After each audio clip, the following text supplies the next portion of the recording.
Bonjour Renaud, quel est l'état des mobilisations chez les énergéticiens et les gaziers actuellement? L'état des mobilisations il est très important. On n'est pas pour l'instant sur de la reconductibilité dans le dur, même si on appelle à y arriver très rapidement. Et là pour l'instant on est en train de travailler ça dans les assemblées générales. Les collègues électriciens et gaziers sont très réceptifs justement à cette contre-réforme des retraites.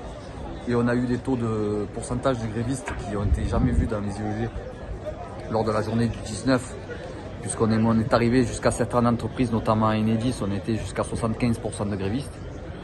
Donc c'est même l'encadrement qui s'est mis en grève. Donc il y a une forte mobilisation et un fort mécontentement vis-à-vis de cette réforme. Et l'état des troupes est bien, puisque pour l'instant on a le rapport de force sans avoir trop dépensé de plumes. On ne va pas laisser beaucoup de plumes encore, mais on envisage de monter crescendo au fur et à mesure. Plus le gouvernement de toute façon tardera, et plus le rapport de force sera dur. Et du coup, les actions sur le titre travail sont-ils un levier dans le rapport de force? Oui, bien entendu qu'on est en train de travailler tout ça aussi dans nos assemblées générales.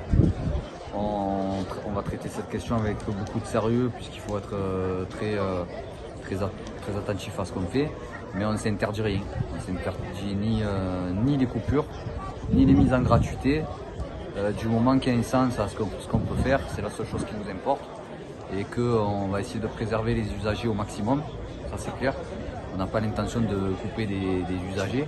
Par contre, les bâtiments qui sont par exemple, on fera de la sobriété énergétique. Ceux qui sont justement des bâtiments publics qui ne travaillent pas pour l'intérêt général, pour nous, on n'a pas d'intérêt à ce qu'ils aient l'électricité ou le gaz. Donc ces bâtiments-là, on saura s'en occuper.